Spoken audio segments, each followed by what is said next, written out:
Hello, everyone, and welcome to Language School. I am your teacher, Onen Wintercrow, and this course is for people just like you. That's right, people who want to learn a foreign language and don't know much about grammar. I'm an English speaker, obviously, so I will be pulling from English, but I am going to leave out all of the fluff and all of the non-essential stuff that they teach you in grammar school.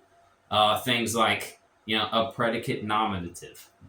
Who walking around knows what one of those is? Well, this course is going to clear things up for people just like you. People who want to learn another language, not really sure where to start, where to begin, and don't know much about grammar. We are going to take this down to the very simple basics of what pieces of grammar you need to know in order to learn another language. Since we are going to be using English as our baseline of understanding to interpreting those things in a foreign language, some of the grammar lingo that I'm going to be using throughout this course is not necessarily lingo that you would hear in English, particularly when it comes to cases like nominative case, dative case, genitive case, so forth and whatnot.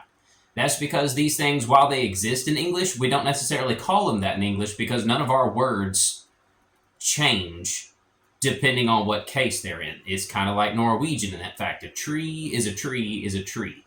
It's whether it's the subject or whether it's the direct object, which we will get into here in a couple of other videos.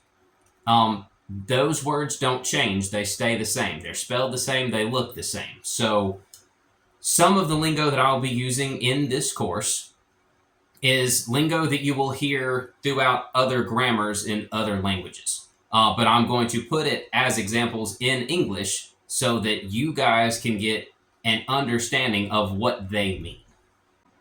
People make the misconception that you have to know all this grammar stuff in order to learn a foreign language, and that is simply not the case.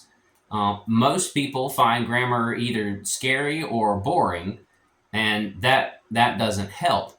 But in order to understand a foreign language, a little bit of grammar knowledge will go a long way.